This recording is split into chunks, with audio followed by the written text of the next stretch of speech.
За сайн бацгаана уу. За нөгөө суурин компьютер дээрээс орж байгаа болохоор камер өгөх боломжгүй байна. Гэхдээ бас нөгөө камеруудаа хаачвал бас та бүхний интернетийн хурд шалтгаалаад зарим юм гацдаг учраас камеруудаа хаачих юм бол илүү ойлгомжтой байхаа гэж бодож байна. За микнүүдээ хаагаад өчөөрөө давхар яриад тахлаар болдгоо. Энэ хүний нөөцгээд нэртэй байгаа энэ залуу байж та одоо нэг ургаа цэнхэр малгайтай юудэндээ зам бор цамцтай энэ хүн мик хаагаад өчөөрөө хүний нөөцгээд орсон ба.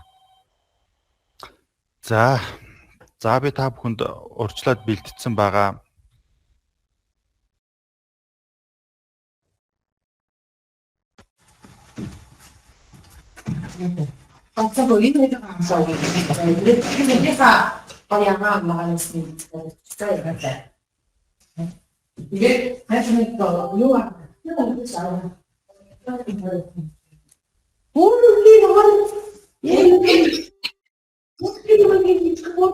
Ой на хүн надад миг хавтарч бүр амар яач.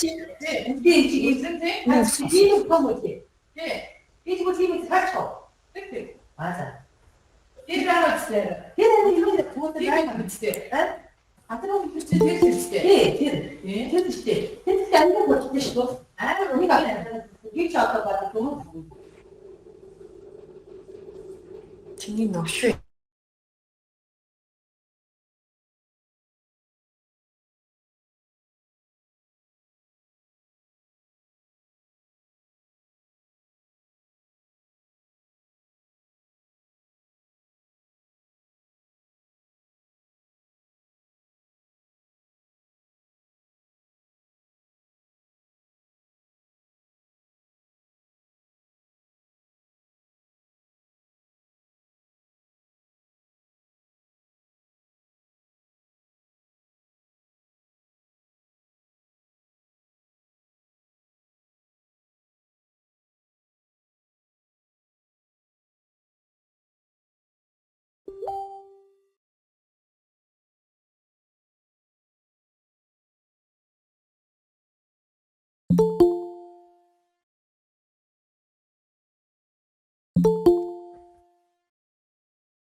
Zoom байна.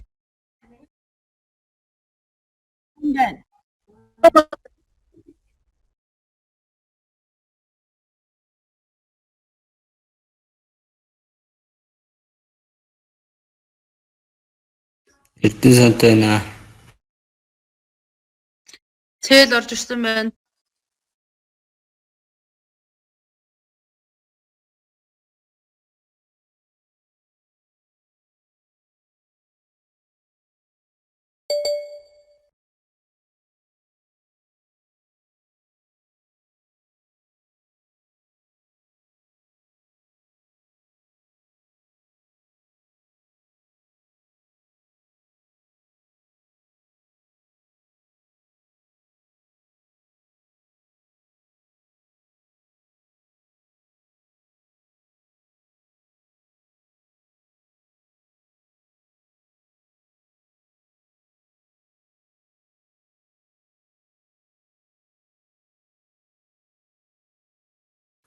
За нэг уучлаарай интернет манай дээр салаад гарчлаа эргээд ороод ирлээ. За би та бүхэнд урьдчилаад бэлтгэсэн байгаа. Энэ нөгөө скрин шеэр хийдэг эрхийг над дээр нээгээгүй л ах шиг байна да. Одоо ч юм уу дарга та нэг тэрийг үзээд өгөөч.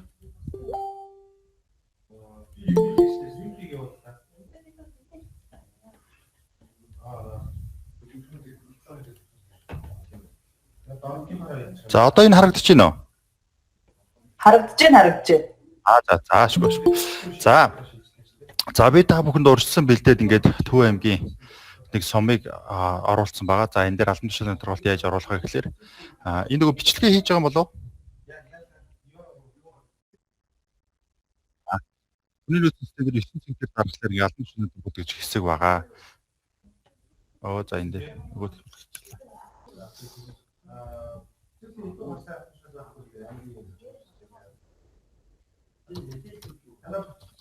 энэ сумынх нь давхар орж болохгүй шүү.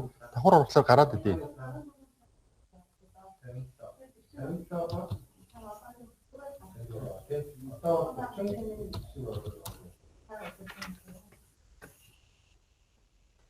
За ингээд албан тушаалын тодорхойлт шинээр болон шинжлэх хүсэлт ингээд дарахлаар энд бол тодорхойлтын хүсэлт үүсгэсэн байна. За ингээд тодорхойлтын хүсэлт үүсгэсэн байгаа учраас энэ дээр нэмэхээр ингээд дарахлаар гарч ирэхгүй бол тодорхойлтын энэ бичгэн дээр орж орно гэсэн үг. Тэгэхээр энэ эхнээсээ хийгээг болохоор энэ сумынх дээр энэ юун дээр болохоор боломжгүй байна. Тэгэхээр энээс хараад дахиад өөр ихээр ороод үзээдхийе.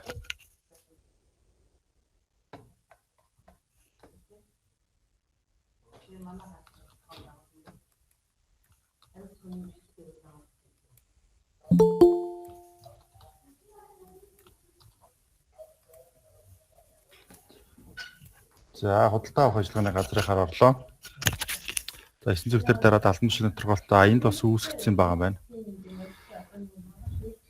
За хүсэлт үүсгэх нь ороод саяны нөгөө хүсэлт нэмэх гэдэг дээр шинээр болон шинжилсэн хүсэлт нэмэх гэхлээр одоо ийм хүсэлт гарч ирнэ. За энэ дээр албан бичгийн утгаа бичээд холбогдох хууль тогтоомжийн нэрээ бичээд дагаж мөрдөх огноогоо бичээд тэгээд энэ файл оруулах хэсэг байгаа. За энэ дээр албан бичиг гэдэг дээр бол та бүхэн яг нөгөө сумдууд дээр бол албан тушаалын тодорхойлолт батлуулсан бичиг байдгүй болохоор албан тушаалын тодорхойлолтоос оруулж болно. Энэ бүтэц гэдэг хэсэг дээр бол байгууллагынхаа яг батлагдсан бүтцийг нөгөө англил зэрэглэлтэй бүтцийг бол заавал оруулах хэрэгтэй шүү. Тэрнээс биш одоо нөгөө бүтэц гэхлээр нэг зураг оруулаад байдаг, схем оруулаад байдаг. Тэр бол болохгүй.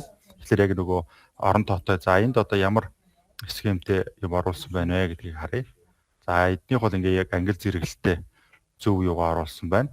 За ингээд энэ мэдээллийг оруулчаад энэ бусад гэдэг хэсгээр болохоор албан тушаалын тодорхойлолтуудыг явал нэг бүрчлэг оруулж болж байгаа.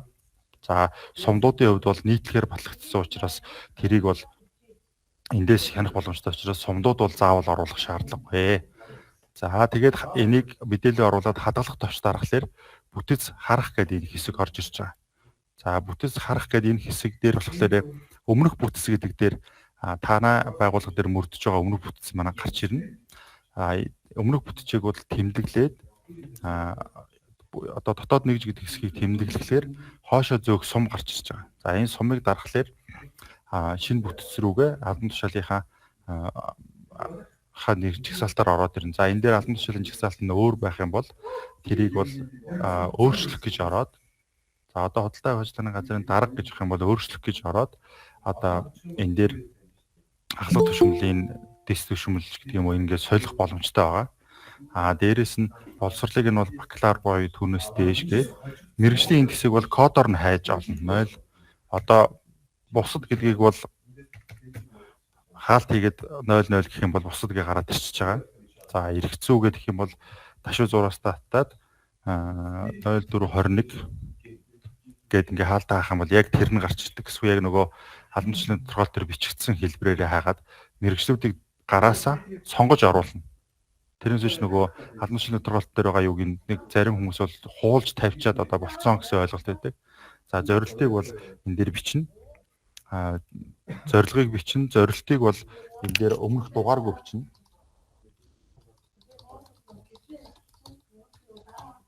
За өмнөх дугааргүй бичнэ. Дараагийн зорилтыг бол дахиж нэмэх гээд дараагийн зорилт. Гурав дахь зорилт бол зорилт 3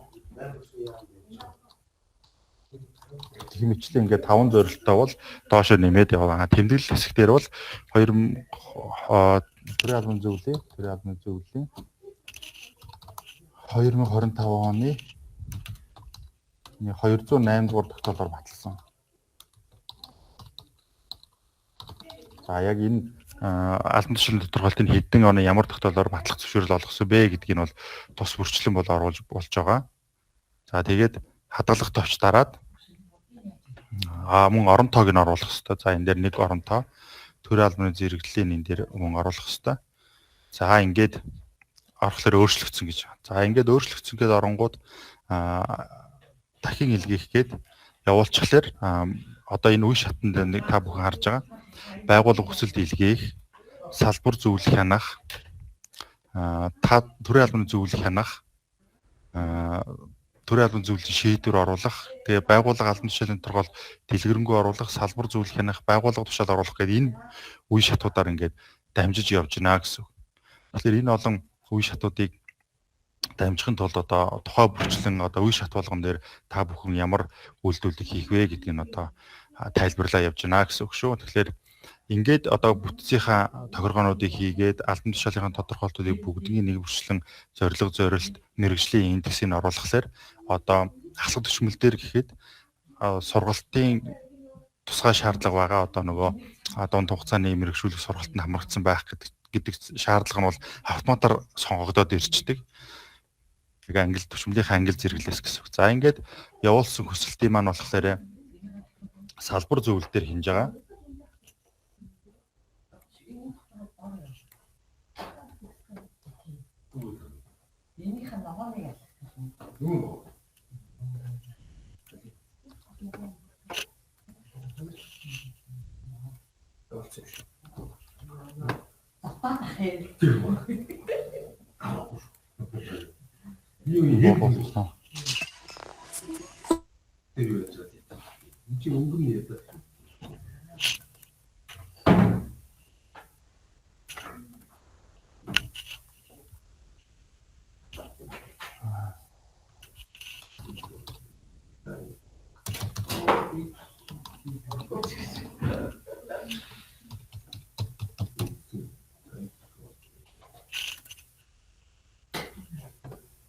За энэ болохгүй тэгвэл эндээс өөр ихээр орё доо.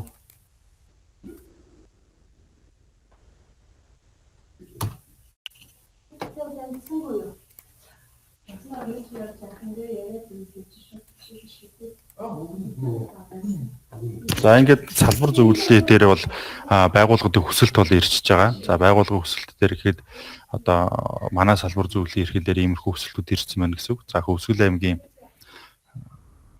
тариалан сум руу орж байна. За тариалан сум дээр бол албан тушаалын тодорхойлтуудыг бол оруулсан байдлыг та бүхэн харж байна. Хөвсгөл аймгийн тариалан сум засаг дарганы дамган газар хичээд багийн сумын яг албан тушаалуудыг бол нэг бүрчлэн оруулаад за засаг дарганы хамгын газар гээд орох юм бол за нөгөө 208 дугаар тушаалын дагуу бол засаг дарганы хамгын газар дарга гээд удирдах ахлах төшмөл ТЗ 5 бакалаврын боловсролын зэрэгтэй эрх зүйч гээд ингээд мэргэжлийн зэргүүдийг оруулаад 5 зорилтыг бол ингээд салгаа оруулсан байгаа. За эднийх бол одоо ингээд юуг нь хяналтыг нь бол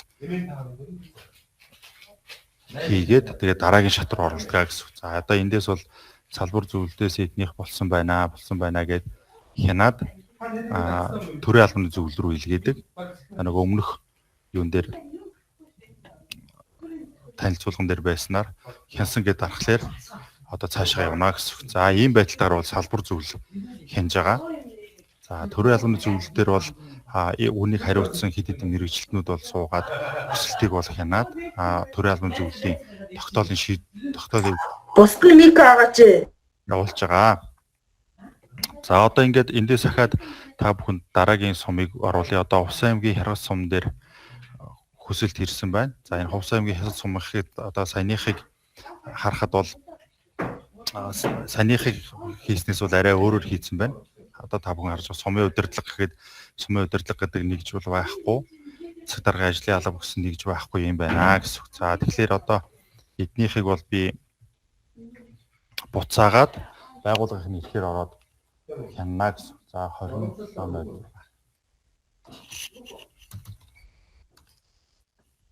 Би одоо эднийхийг буцаачлаа. Тэгэнгүүт 27.6 За одоо ингээд Орос аймгийн Хяргас сумынх руу орчиж байна. За ингээд албан тушаалын тодорхойлолт руу оронгууд мэдээлэл хэсгээр бол мэдээллүүд нь ирсэн байж байгаа. За ингээд эднийх бол байгууллагын бүтэц баталж өгнө гэсэн хүсэлт явуулсан байна. За ингээд энэ буцаахсан хэсэг нь бол энэ байгууллагын бүтэц гэдэг хэсгээр буцаалт хийсэн байгаа. Энийг бол та бүхэн засварлаад дахин илгээхгээд дарахлаар энэ улаанс нь бол арилахгүй. Тэр нь яаж арилах вэ гэхээр төрийн албаны зөвлөлтөөр энийг ингээд хянаад болсон гэж үзүүлэх арилнаа гэсэн. За одоо эдний сумынх дээр би өөрчлөлтүүдийг хийж үзье. Тэгэхээр дотоод нэгжийг бол түрүүний Өсгөл аймгийн тариалан сумтай бол адилхан байх ёстой. За тэгэхээр Овс аймгийн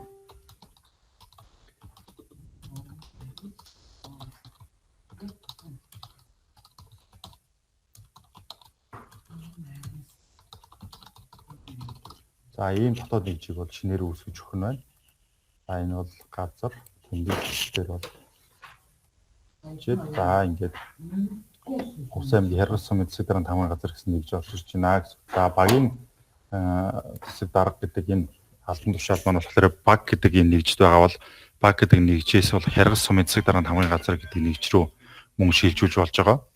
За энэ дээр бол улс төрийн албан тушаалтай учраас заавал бол боловсролтыг оруулахгүй орон тоог оруулах хэрэгтэй. За энэ манаач бол нөгөө англилгүй гэдээ оруулсан байна. Тэгэхээр бол одоо төрийн албан зөвлөлөөс бол англилгүй гэдэг албан тушаалыг бол байлгахгүй гэсэн ийм байр суурийг барьж байгаа. Тийм учраас бол энэ англилгүй гэдэг хүнийг бол хасахын тулд өмнөх дөрвөлжингийн тэмдэглээд энэ буцаах товч гээд итгэвчээ гараад ирчихэж байгаа.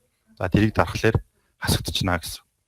За одоо шинэ бүтэц рүү ингээд зөөгөд оруулсны дараа бол ахиж одоо эндээс одоо нэгтлэнгаа ахиж ийшин зөөгч гэдэг юм давхар үйлдэлийг бол хийж болохгүй. Эндээс бол зөвхөн орсон байгаа албан тушаалыг хасна. Нэмэхээр бол дээрээс ажлын байр нэмнэ гэсэн үг. За ажлын байрыг яаж нэмэх вэ гэхээр түрүүнийхээ хассан манаачийг бол буцаж зөөж оруулахгүйгээр манаач гэж оруулж ирнэ. За энэ дээр нэр дээрээ улаан хоттой хэсэг дээр байгаа дээр бол энийг бол гараасаа оруулж өгөх хэрэгтэй юм. Засаг даргын тамгын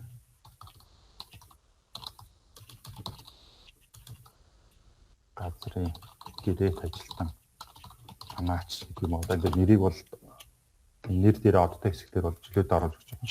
За орон тоон дээр бол 2 гэж оруулъя. Гүйцэтгэхээр сонгоод дотоод нэгж нь бол Хяргас сум дээр оруулаад энэ бол төрийн үйлчлэгээний алба байх хэвээр. Төрийн үйлчлэгээний бусад үйлчлэгээ туслах гэж сонгоод энэ дээр бол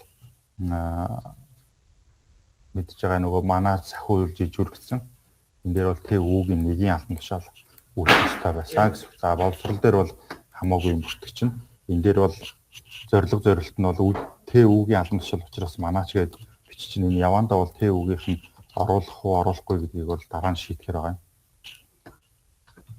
За ингээд тэмдэглэл хэсгээр бол ямар нэгэн тэмдэглэлт хийгээд ингээд хатгалахлаар за нөгөө манаач гэдэг ажлын байр маань ТÜ-гийн ангил зэрэглэлтэйгээр орж ирж байна гэсэн. Ингээд санхүү албаны дарга гэдгийг бол эдний дээр бол оруулсан байна. Гэхдээ энэ зорилт дээр бол дугаар байхгүй байх хэвээр. Энэ одоо ингээд албан тушаалын зорилго гэсэн энэ бичлэгтүүд бол байхгүй. Энэ эдгээр маань бол ингээд интер дараад хуваацсан файл оруулсан байна л да. Уул нь бол ингээд үргэлжилсэн үгээрээ байх хэвээр. Тийм бол нөгөө албан тушаалын турхаалтан дээр бол ихтэй харагдана л да. За ингэж хийх нь байна. Энэ зорилтуудыг устгах.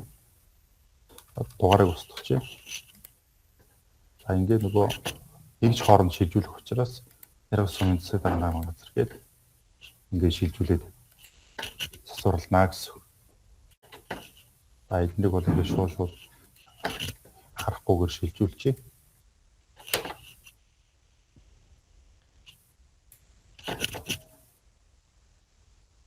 За ийм байдалтайгаар бол одоо нэгж хооронд одоо магадгүй нэг албан хаагч нь өөр хэлц дотор байгаад нөгөө хэлц рүү оруулна гэх юм бол мөн адилхан ингээд ороод дотоод нэгжийг солихлоор өөр хэлц рүү шилжиж олдгоо гэсэн.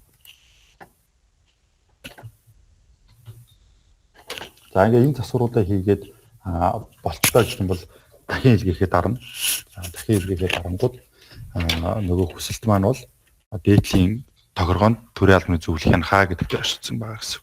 За тэгэнгүүт би эндээсээ гараад өөрийнхөө одоо төрийн албаны зөвлөлийнхаа иргээр орохлоор одоо Ус аймгийн Хэрэгс сумынхаа хүсэлт маань одоо над тэр 44 хоногийн хугацаанд хянагдаж байна гэсэн үг. За энэ нь одоо би нэг удаа буцаагаад засаж ирэх хоорондох хугацаанд гэсэн давхар тоологддог учраас юу яана гэсэн үг. За ингээд байгууллагууд буцаачлаа одоо ямар шалтгаанаар буцаасан бэ би мэдэхгүй байна гэхлээр одоо та бүхэн ингээд бүтэц гэдэг хэсэг рүү орохгууд энэ дээр нь ийм дотроо тоотой бүрэнгийн улаан байна. За энэ дээр дарангууд одоо миний хувьд бол Төрийн албаны зөвлөлийн 2025 оны 208 дугаар тогтоолын дагуу нэршлүүдийг солигдохын яг тодорхой зааваруудыг өгнө. Тэрний дагуу ингэж суулсан байна. Кодо явууллаа гэх мэтлийн тайлбаруудыг бол энэ дээр бичиж байгаа. Мөн энэ тэмдэглэл хэсгээр бас тодорхой чатуудыг мэдээллүүдийг бол бичиж явуулах юм боломжтой байгаа. За ингээд Төрийн албаны зөвлөлөөс эдний албан тушаалын таван байгууллага албан тушаалын тодорхойлтыг хянаад одоо батлах зөвшөөрөл олгочих юм бол дэлгэрэнгүй оруулах гэдэг хэсэг рүү орж ирнэ. За дэлгэрэнгүй оруулах гэдэг нь болохоор ямар байх вэ гэхээр албан тушаалын тодорхойлтын хэсэгдэр дэлгэрэнгүй орох дээр байхгүй байна.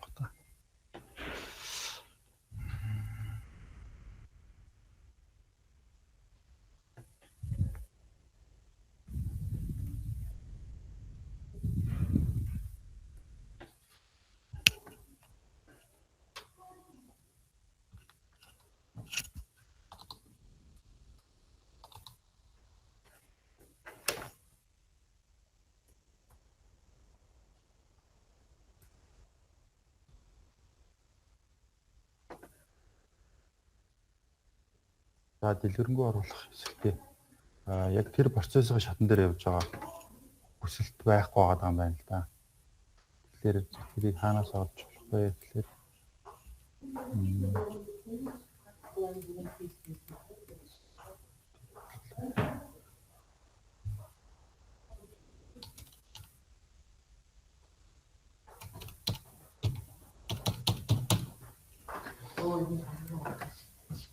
за албан тушаалын тодорхойлт маань болохоор нээлттэй гэдэг дээр байгаа. Мөн дээрээс нь батлагдсан гэдэг дээр байна. Мөн цуцалсан гэдэг дээр бол байж байгаа.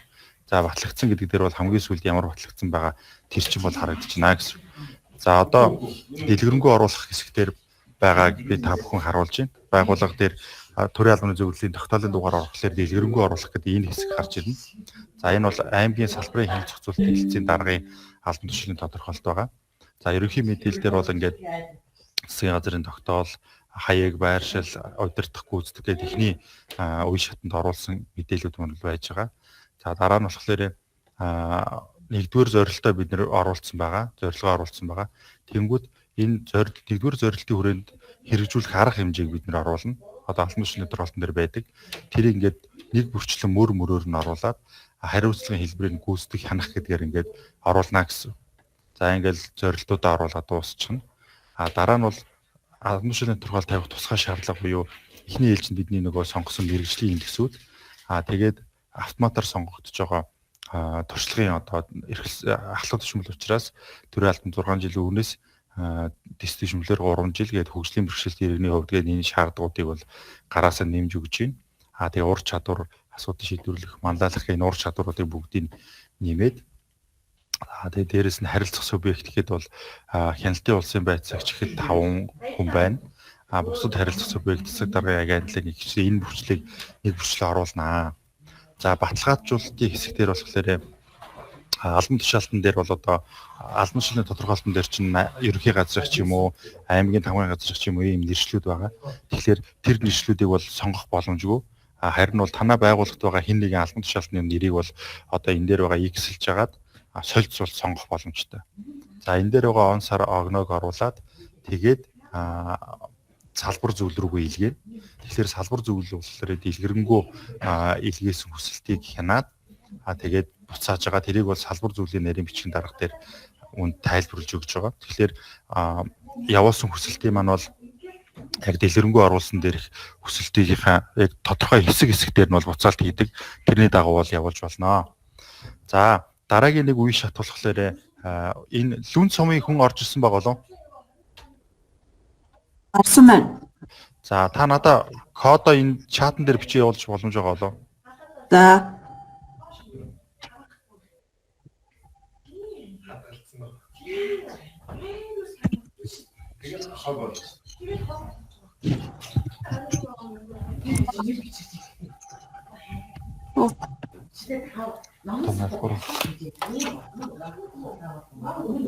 Нууцугаа бичих юм уу те? Тий, нууцгаа. За.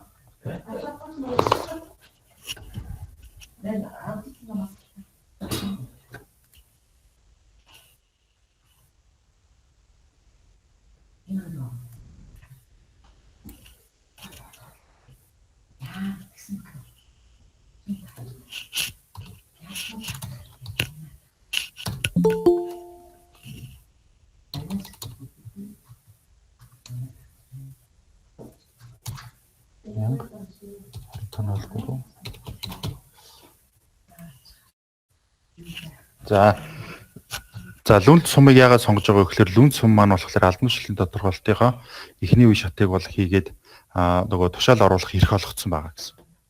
За эднийх бол хамгийн сүүлийн шатан дээр явж байгаа. Одоо тушаалаа оруулаад эднийх дуусч байгаа гэсэн. За тушаалаа оруулахын хэсгээр ирэхлээр ямар тушаал оруулах вэ гэхээр юуны тушаалынхаа файлыг бол оруулна.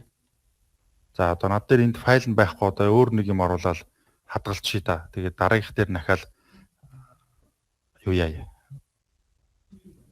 Дараагийнх дээр нахаал юугаа явуулахлаар нь л тэрийг нь бичээ да. За тушаалын дугаар дээр нь 12 гэж бичээ. Тушаалын огноог одоо 2019 оны 12 сарын 05 ч гэдэг юм. Ийм байдлаар ингээд тушаалаа оруулаад файл оруулаад хадгалахлаар энэ хүсэлт маань бол юу руугаа орчиж байгаа. Нээлттэй гэдэг төлөвөөсөө батлагдсан гэдэг төлөв рүү шилжиж орноо. За энэ жоох удаад байна.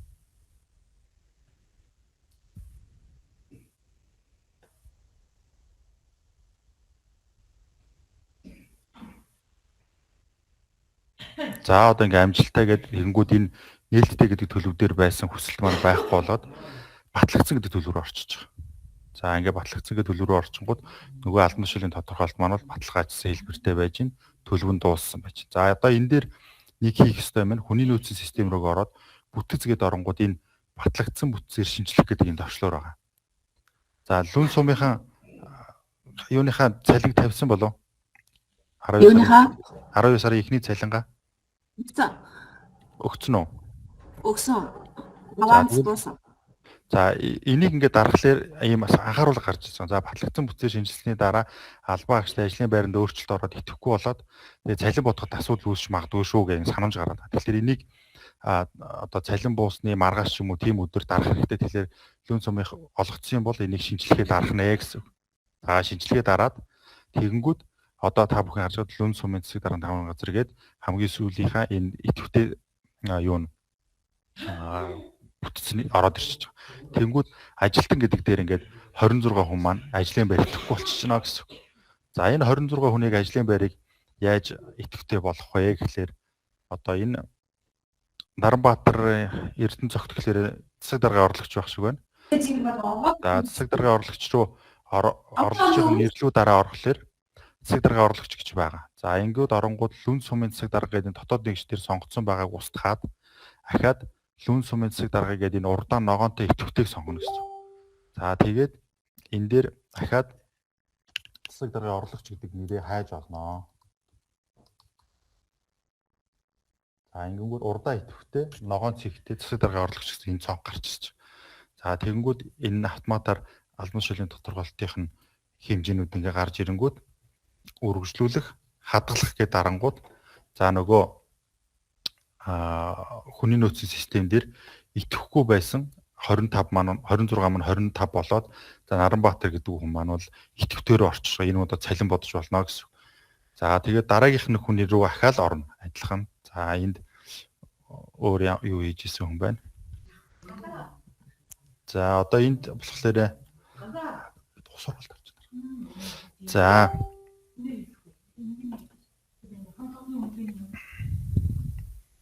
сумын төрийн захиргааны албан агчийг сонгочиход за төсөв төрийн сангийн мэргэжилтэд хийжсэн байна бэгмэр сүрэнгээд за хамгийн сүүлийн ажил эрхлэрийн түүх рүү орлоо. Лүн сумыг устгалаа. Лүн сумын засаг даргын тамгын газар гэж ахаа сонголоо.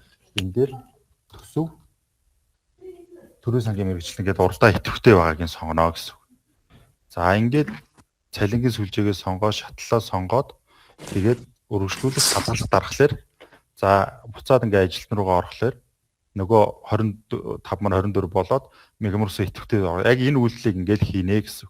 За ингээд хийгээд дууссныхаа дараа цалингийн систем дээр мэдээлэл шинжлэх гээд арангууд одоо ажлын байрынх нь одоо код нь дутуу, англи зэрэглэн дутуу гэдэг тийм алдаанууд гарч ирэх юм бол тэр болгоныг тухай бүрт нь одоо ажлын байр руу орж янзлах гэсэн үг. Яаж янзлах вэ гэхээр за одоо төсөв төрийн сангийн мэргэжилтний ажлын байран дээр алдаа гарсан бол энэ арын 3 цэгтэр дараад засах гэж дарна. Идэвхгүй болох гэдээ дарчих юм бол тэр чигээр алга болчих шүү. Тэгэхээр нөгөө QR кодтай албан шилэн тодорхойлолтууд бүгд алга болчих учраас тэрийг бол идэвхгүй болохыг бол дарах шаардлагагүй. За засах гэж дараад оронгууд энэ дээр одоо 21 20 31 статистик санхүүг ингээд бичсэн байна шүү дээ. Энд чинь болвол төсөв төрийн сангийн мэргэжилт ингээд одоо нэгтлэн бодох ч юм уу тийм иймэрхүү өөр мэргэжилтэй байх боломжтой байна.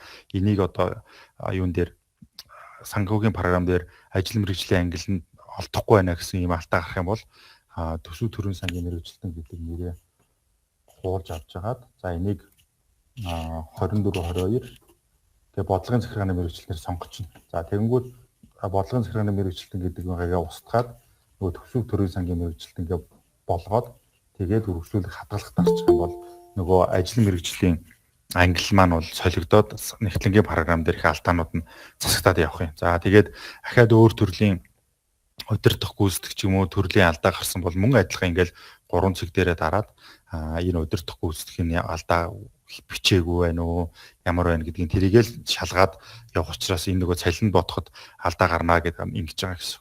За одоо эхний удаагийн албан шилэн тодорхойлолтоо ингээд тойрж яваад оруулаад дууссан. Энийний дараа юу хийх вэ гэхээр одоо энийх бол лүн сумынх бол 200 хэдэн хоногийн өмнө оруулсан учраас төрийн албаны зөвлөлийн 2025 оны 208 дугаар тогтоолоор эдний дээр өөрчлөлт орохоор болчихж байгаа. Одоо хууль эрх зүйн мэргэжилтэн гэхэд хууль эрх зүй дотоод асуудал хариуцсан мэргэжилтэн эдгээр өөрчлөгдсөн.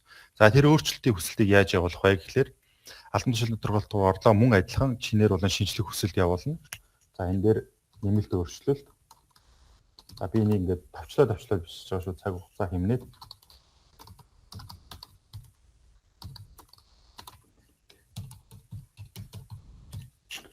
За ингээд энэ дээр ингээд албан бичиг оруулах дээр та бүхэн бас нэг албан бичиг оруулах хэрэгтэй. Бүтц дээр бол мөн шинжилсэн бүтцээ оруулна. Энэ шинжилгээнд дээр мөн оруулна. Энэ тул дээр нэмэлт файлуудаа оруулж байгаа. За ингээд хадгалах дарнаа. За хадгалах дарангууд энэ бүтэц тохиолдох хэсэг маань ингээ гараад ирчих.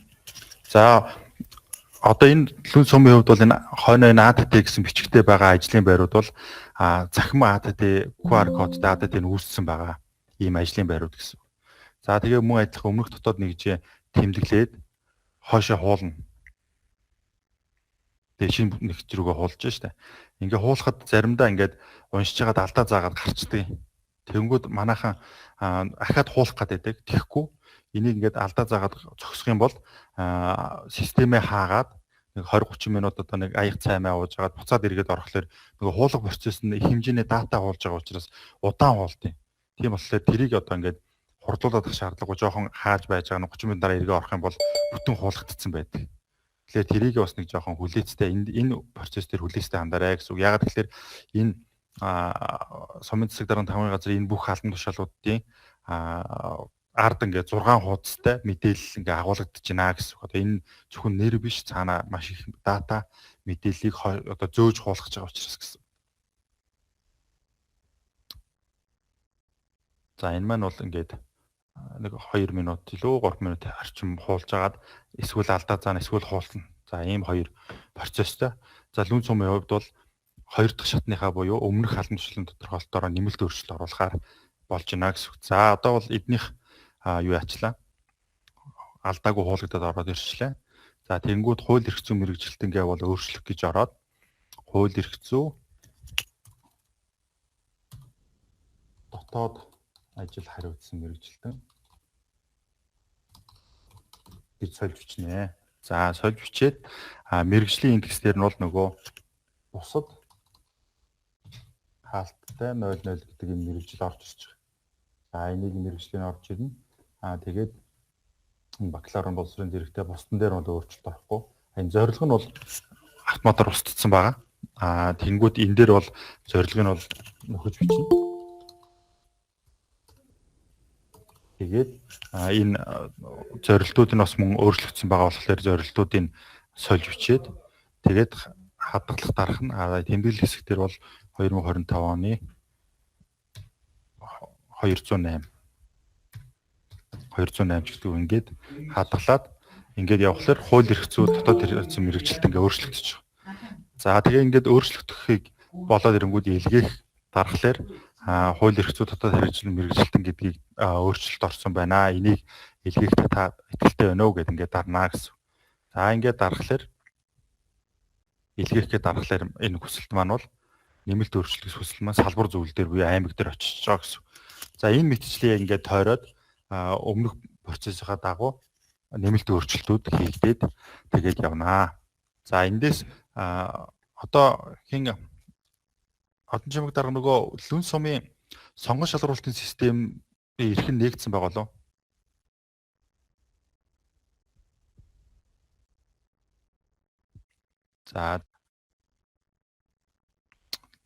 За тэгвэл би одоо ингээд процесс ингээд явагдаад дуусчихж байгаа. Тэгээд ахаал яг нэг алгажуулах процесс чинь адилхан учраас энэ ингээд давтамжтай явагдах учраас бол гайгүй болчихноо. Тэгэл мөн адилхан хүний нөөцийн систем дээрээ бүтц дээр очиод энийг батлагдсан бүтцээр шинжлэх гэдэг товч гараад ирэхлээр шинжлэх гэж дараал тэгэл янзлаад явчихна гэсэн. За би одоо нэг өөр сумын хүсэлтээр нөгөө юуг нь сонгон шалгаруулалтын систем рүү ороод яаж хийх вэ гэдгийг нэг mëсэн тайлбарлаад яриад өгч.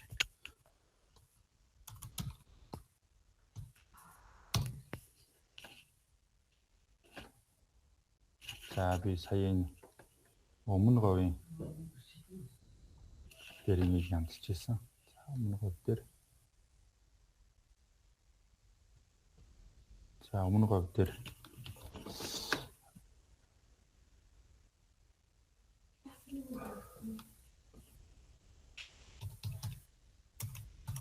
За ингээд сонгон шалгаруулалтын системийн эрхийг бол аймгийнхаа салбар зөвлөөс авчиж байгаа. За энэ систем рүү нэвтрээд орохлоор ийм дөрвөн цонх байгаа. За дотоод нэгж гэдэг дээр бол салбар зөвлөлөө сонгоод, байгууллага сонгоод, хүний нөөцийн одоо нэг батлагдсан бүтцээр шинжлэх гэдгийг дарсны дараа за нэг өсөндөө бол албан тушаалын тодорхойлолтын системдээ албан тушаалын тодорхойлолтоо үүсгэчээд тэрийг хүний нөөцийн систем рүү мэдээлэл явуулаад дараа нь болохоор сонгон шалгаруулалтын системээсээ хүний нөөцийн системээс мэдээлэл татаж ингээд дамжуулж явж байгаа гэсэн. За ингээд мэдээлэл татаад оруулаад ирэхлээр юу н мэдээлэл маань одоо хүний нөөцийн системээс амжилттай татаж дуслаа гэдэг. За ингээд санал гаргах гэдэг дээр санал үүсгэнэ. За санал үүсгэх процесс бол их амархан байгаа. За юуныхаа ерөнхий газрууд дээр мал эмнэлэг дээр хичээл сумын тархар зүүж гэдгийг одоо тус нь үүсгээгүй зүгээр тархар зүүч гээд хойно нь 14-гээр нэгдсэн орон тоогоор тавьсан байх юм бол саналын утга гэдэг дээр лүн сумын тархар зүүч гээд ингээд үүсгэж байна гэсэн. За ингэж бичиж бол үүсгэж болно. Эсвэл зүгээр диск шүмлгээ. За ингээд шалгалтын төрөл дээр нь гүйцэтгэх албан тушаалтан, салбар зөвлөл бол ингээд автоматар аймаг сум одоо танаа байгуул гараад ирнэ. За ингэнгүүт ажлын байрны жагсаалтан дээр ажлын байр нэмэх гэж гараад ирнэ. За энэ ажлын байр нэмэх гэдэг гараад ирэнгүүт энэ юуны дотоод нэгж дээр за энэ ажлын байрыг ажлын алба юм уу иргэдийн хурал ч юм уу ингээд тавгын газар ч юм уу гээд дотоод нэгжүүд байгаа танаа дээр үүссэн байдаг.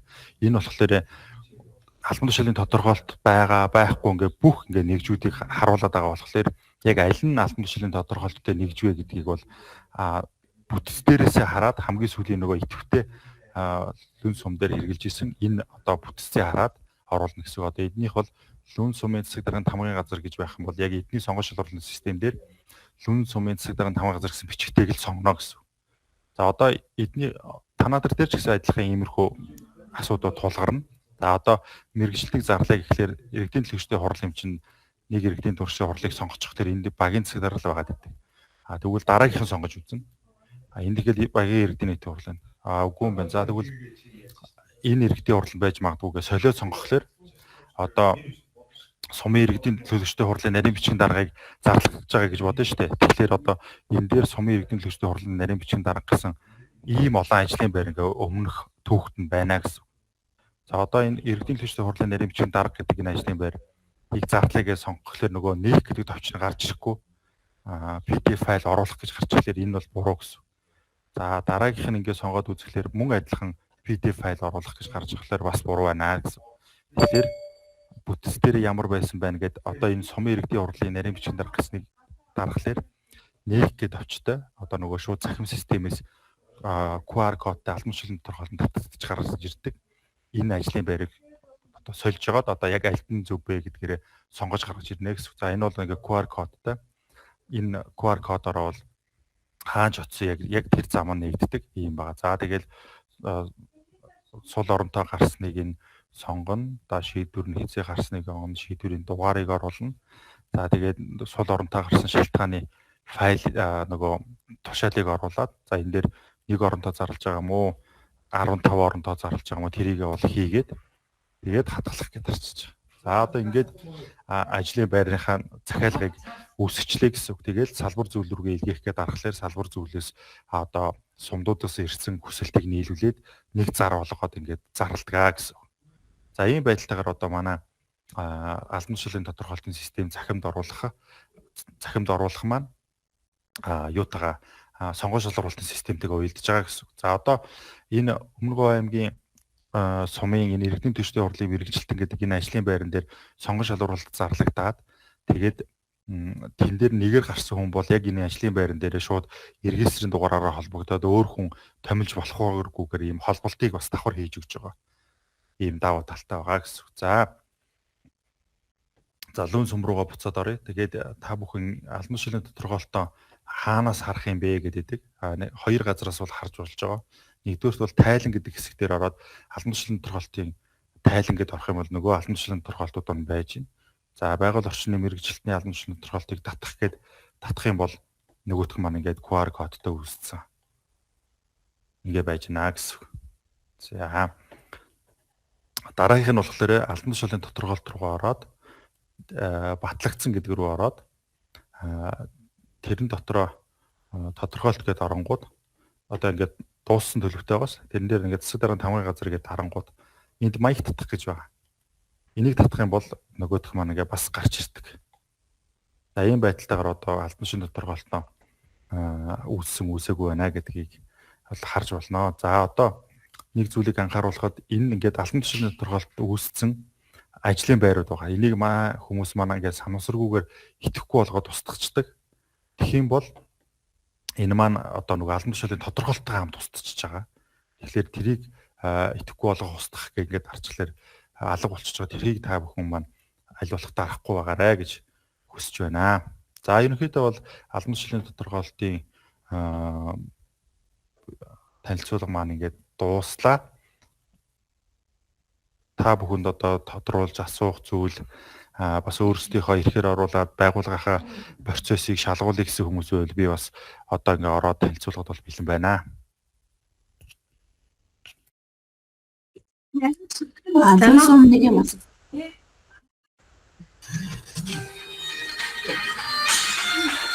Нэг гэрээрээ. За би дараа нэр. Таньсан асуу. Нөгөө тушаад оруулах гэсэн байсан шүү дээ. Тэрэн дээр болохоор яг нөгөө албан тушаал бүрээр нөгөө авсан тушаалыг оруулах. Авсан тушаалыг оруулах гэсэн юм уу? Тамгын газрын даргын нөгөө юу байдаг шүү дээ. Албан тушаалын тодорхойлолтыг баталдаг тушаал байдаг шүү дээ. Тэрийг л оруулах болсон л да. Эсвэл нөгөө засаг даргаар батлуулдаг тамгын газрын даргын албан тушаалын нөгөө төрөлөөс хэмжээг бас оруулж болно. Тэгэхдээ тэр маань болохоор нэгдсэн байдлаар бүгдөрөн дээр нь бол тэр дугаар гарчдаг. Дараагийн удаад бол зөвхөн тамгын газрын дарга энэ ганцаарангийн явуулаад баталгааж болох бол зөвхөн тамгын дарга дээр тэр тушаал нь орох юм. Юу ганц дугаар гарчээ. Тэгэхгүй одоо бол нөгөө бөөнд нь явж байгаа болохоор нэг л тогтоолын тушаалын дугаар орж байгаа.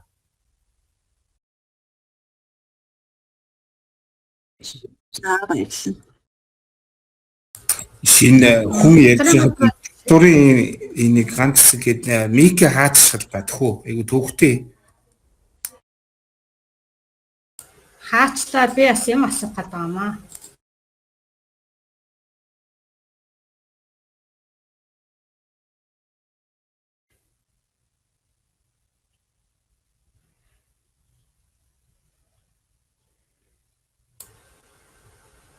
За асуух юм байвал асуугаарай. За татвараас юм асууж болох уу? За танах нөгөө нэг гацчаад байгаа да би түрүүхэн хоёроо нь холбогдоод ярьсан да. Харин тэрийг тэгээд давхар хэлээд. Харин тэрийг нөгөө систем хөгжүүлэгч дээрээ л засуулах гал би бас энд байн хэлээл байгаа. Нөгөө хөгжүүлэгч маань бас нөгөө системэд чинь олон янзын юм байгаа болохоор манай дээр засваруудыг хурдан хийж өгч чадахгүй л байгаа. Гэхдээ тэрийг хурдан янзлуулах хийж байгаа. За аллаа. PDF файл хөө. Яасан гинэ? Саяны сургалтын PDF файл өгч болох уу? Сумын аймагаас ч болохоор энэ сургалтын бичлэгийг хийчээ тэгээд та бүхний дундын групп дээр тавьчихна гэсэн. За баярлалаа.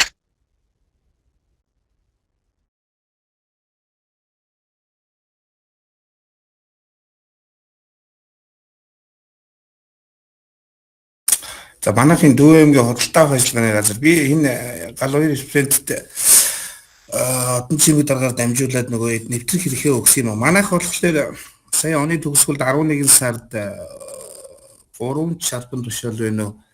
Нэрсэл нь өөрчлөгдөөд за ТЗ-ийн нэг албан тушаал түү энэ төр болоод өөрчлөгдөөд ер нь дотооддоо нэг тийм шинэ бүтцхэн байгуулалт ажил хэргийн уялдаа холбоотой нэг хийгдсэн аймгийн судалгааны захирамжаар сүүлд шинжилгээтэй батлагдсан. За манайх болохоор яг нөгөө зөвхөн байгууллага илгээх хэсэг дээрээ явж байгаа учраас бол тэгээд саяны өөрөө татчихсан лээ тэрэн дээрээ өөрчлөлт юмнуудаа хийгээд өгдлүүдээ бүглөөд явахд тэгээд боломжтой л юм байна л гэж ойлголоо тийм ээ. Тийм танах бол шууд эхнийхээ шатн дээр явж байгаа болохоор одоо бүтцийнхаа дагуу өөрчлөлт оруулаад явуулна. Манай юугаа батлагдсан албан тушаалын тодорхойлолтоо одоохондоо бол оруулж байгаа. Шинээр батлуулах хүсэлт одоо багдгүй байгаль орчин газрын харилцаа дээргээд байгууллагуудаас зүгээр нөгөө албан тушаалын тодорхойлолтын дунд шинээр батлуулах хүсэлтийг захимаар явуулаад байгаа. Тэрийг бол шийдвэрлэхгүй байгаа шүү.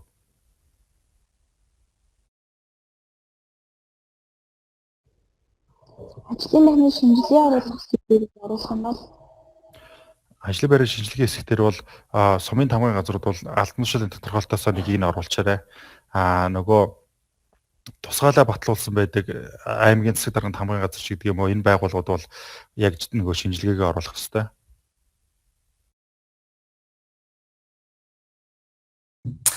Гэхдээ энэ өөрчлөлтүүд оруулаад бол энэ нөгөө дарааллынхаа дагуу хянагдаад тэгээ гүйц ер нь дуусах нь үстэй системээрээ бол системээрээ дуусгах чинь нөгөө сонгон шалгуулалт чинь явагдана. Тэгэхээр систем дээр ямар ч байсан хүсэлтэд бүрэн дуусгана л гэсэн үг.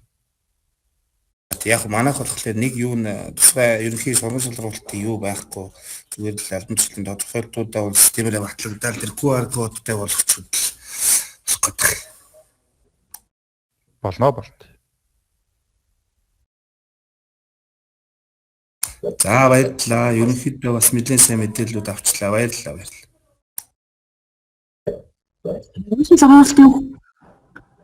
Сонгон шалгуулалтын хүсэлт илгээх нөөнийг ихээр яаж авах вэ? За тэрийг салбар зүйлийн нарийн бичгийн дараад хандаад авна шүү.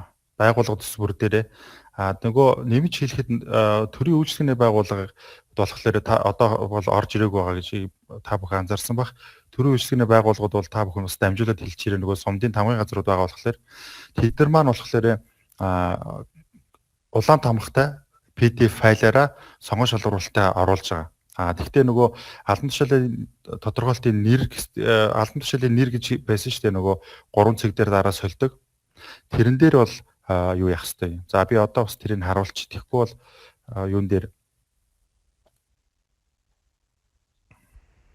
За одоо ингээд магадгүй нэг юуны сургуулийн эрхлэгчтэй захирлын албан тушаалын тодорхойлыг зарлая гэдэг хичээл нөгөө төлөв нь бол ингээд бичсэн байгаа л да. Захирал сургуулийн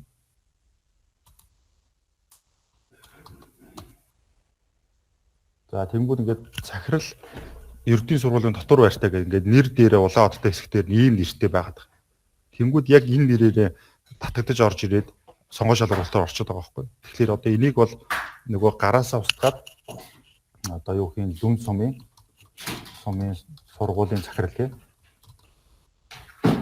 Тэгээ энийг ингэж бичиж өгөх хэрэгтэй шүү. Тэгэхгүйгээр нөгөө яг нөгөө үндэсний ажил мэргэжлийн ангиллалынхаа нэршлэр ингээд зар үсгээд яваад байгаа тийм тохиолдол байгаа.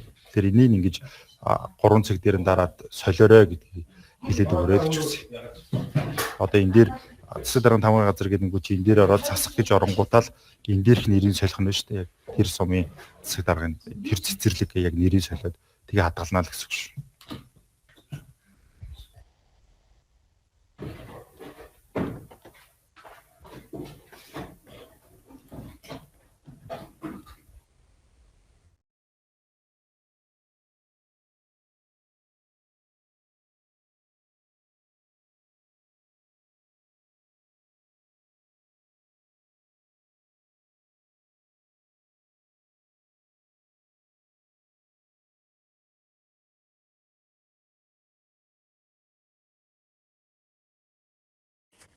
Сайн байна уу? Нэг юм асуух гэсэн юм аа. Энэ нэг өмнө нь ажлын байрны тодорхойлолтоо нөгөө бүтцийн шинжилгээгүй байхдаа програм ашиглаж ирсэн хөө одоо ингээ оруулаад алдаа заалгацсан байгаа байхгүй юу? Тэрийг Төв аймгийн хүний нөөцийн газар руу одоо хэлтс рүү явуулаад тэрийг устгуулъя гэдэг хүсэлт өгөөд ердөөсөө устгахгүй байгаа. Энийг хаашаа хандвал зүгээр юм бол? За яг хөө тэрийг бол зүгээр дараа нь над руу нэвтрэн код өгөөд би тэрийг шалгаж үзээд ямар алдаа гарсан байна тэрэн дээр нь хариу өгөхгүй бол одоо яг ийм байна тийм байна гэж хэлж чадахгүй л дээ. За баярлалаа.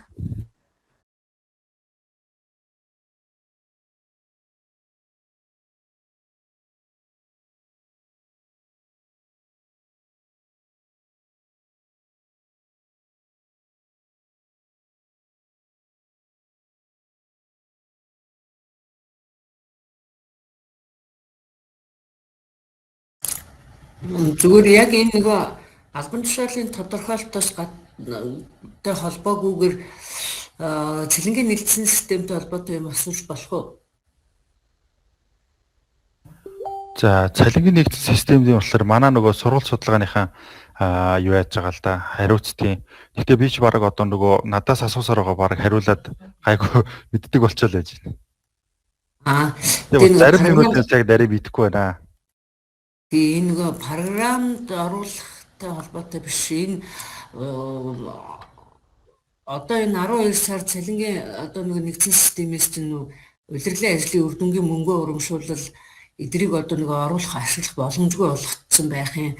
Тэгээ одоо энэ талаар бид нар бас ерөнхийдөө тамгын дарга нарын хувьд сундуудынхан бас хоорондоо ярилцаад байгаа. Энэ дээрээс энийг ер нь яагаад ингэж энэ хэмнэлтийн тухай хууль гэдээ яриад байна.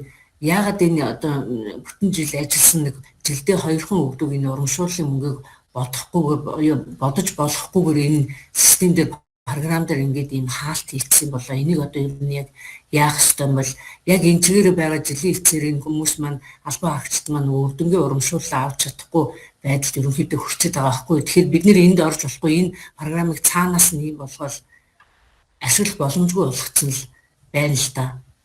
Манайхан бас саналаа хэлэх байх гэж бодож байна. За би нөгөө яг тэр цалингийн системтэй холбогдуулах хийх нөгөө IT-ийн хүн биш болохоор яахгүй байна л да. Тэр талаар бол мэдээлэл байхгүй байна. Зүгээр хэрэглээ талаас л зааж байгаа шүү. Ер нь бол нэг иймэрхүү саналтай байна гэдгийг та дамжуулж өгч болох уу? Болоо. Тэрийг бол би одоо энэ Төв аймгийн сумдууд дээр сая сургалт хийхэд ийм асуудал ярьж байна гэж би одоо дамжуулаа хэлээд гиё. За баярлалаа. Тэгээд нарийн бичгийн дараагаар дамжуулаад хариу өгүүлэхийг бодъё. За баярлалаа.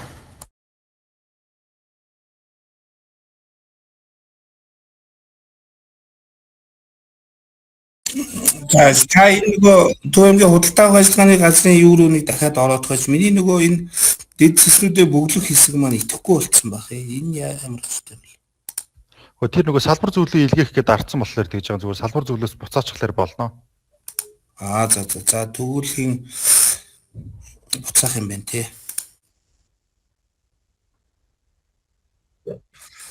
Энэ сумын нөө ажилч За юу суура. баталсан шүү дээ. Тушаалын баталсан. Тэгээд нэг итгэхгүй болсноо яг итгэвтэй болгож илээ. Ахаад нэг хийгээд үзүүлээд өгөөч төхөө.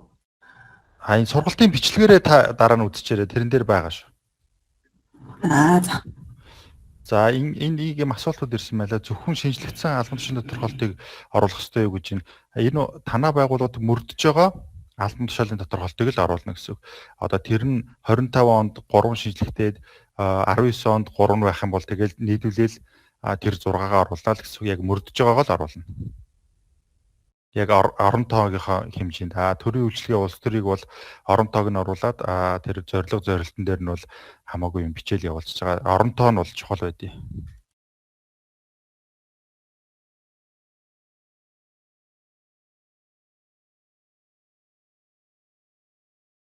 За энэ хуучин дутуу хүсэл хэлгээгээд буцаагдсан. Одоо тэрэн дээрээ бүтц рүүгээ ороод засах юм байна зөвүүл гэж нь яг байгууллага хүсэл хэлгээх гэдэг төлөв дээрээ байгаа бол тэрийг засчулна. Тэгтээ хүсэлтээ одоо нэг 100 хэдэн хоногийн өмнө тэр үүсгэсэн байх юм бол салбар зөвлөлдөө хэлж байгаа цоцлуулаад тэгээ ахаад шинээр хийсэн зөв шүү. Одоо нөгөө 100 хэдэн хоногийн хугацаанд бол систем дээр нэлээх өөрчлөлтүүд орсон.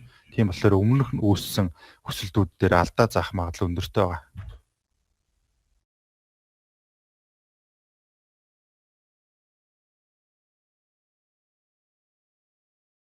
За батлагдсан албан тушаалын тодорхойлтыг албан хаагч руугаа яаж татаж оруулах вэ гэж байна. Батлагдсан албан тушаалын тодорхойлт маань болохоор ажлын байранд холбогдчихж байгаа. Тэгэхээр ажлын байран дээр ажилтнаа холбохлоор л тэр хүний албан тушаалын тодорхойлт нь холбогдчихж байгаа гэсэн үг шүү.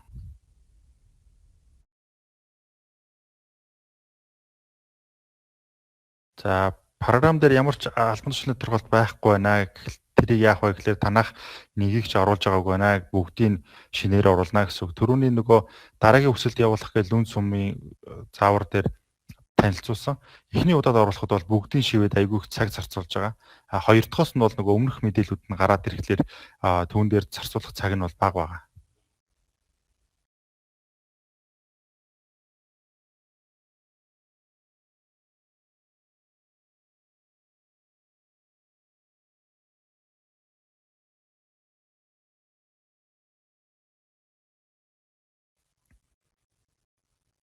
За одоо ерөнхийдөө асууж тодруулах зүйл нэг айгүй болчихсон бол та.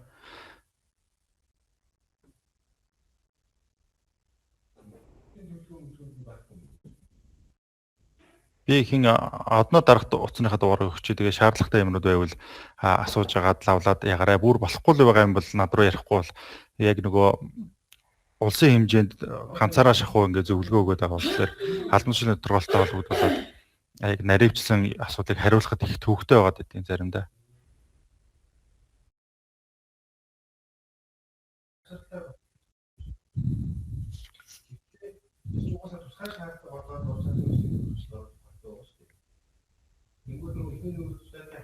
За 5 сард албан тушаалын тодорхойлолт оруулаад QR кодтой болсон. Шинэ бүтцээр нэг мэргэжилтний оронтойг 2 болгосон. Тэрийг яаж бүтцэд нэмж оруулах вэ гэж. Тэрийг бол зүгээр заавал нэг гэж оруулсныг нь 2 болгох бол шаардлага байхгүй. Зүгээр тэр ажлын байран дээр 2 хүн холбож болж ивэл тэгэл холбоод явчихаарай. За албан тушаал ижил албан тушаалын тодорхойлолтуудыг нэг оруулж болох уу гэж. За нэг одоо сумын давхар зүүч гээд 14 гээд нэг оруулж болж байгаа. Орон тоог нь 14 гээд.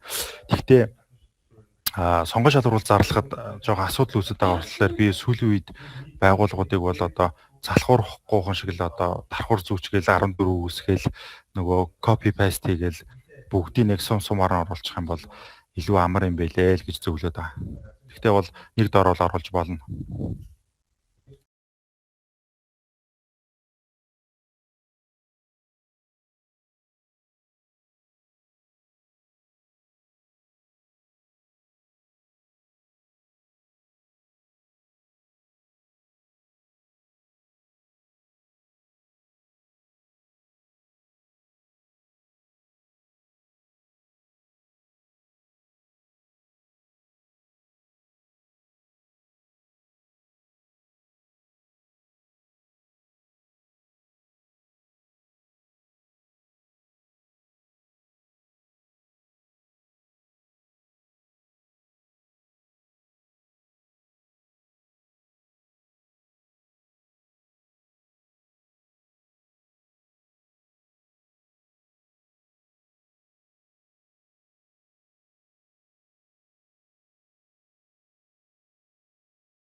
За баярлалаа та бүхэнд.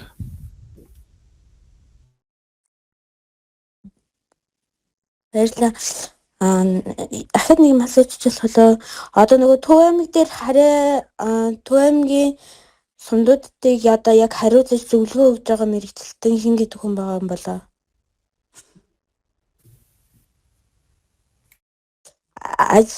Одоо энэ програмтай холбоотой. За улсын хэмжээнд бараг биел ганцаараа шахав байна. Одоо нэг хүн бас шинээр сургаал явж байгаа. За баярлалаа.